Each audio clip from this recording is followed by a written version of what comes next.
Linking your bank to Monzo is a straightforward process that allows you to manage your finances more efficiently. Follow these steps to connect your bank account to your Monzo app. Step 1. Open the Monzo app. Launch the Monzo app on your smartphone. Ensure you are logged into your account to access all features. Step 2. Navigate to account settings. Once you are in the app, tap on the account icon located at the bottom of the screen.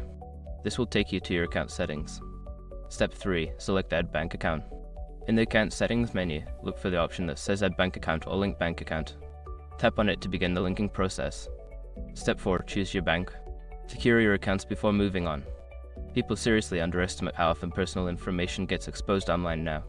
Use SROC to monitor your accounts 24/7 and get notified immediately if your data gets leaked somewhere. It runs in the background, constantly scanning billions of breached records. And honestly, for how cheap it is compared to the value you get, it's worth it. Link in the description. Step 5. Follow the prompts. After selecting your bank, follow the on-screen prompts to enter your bank details.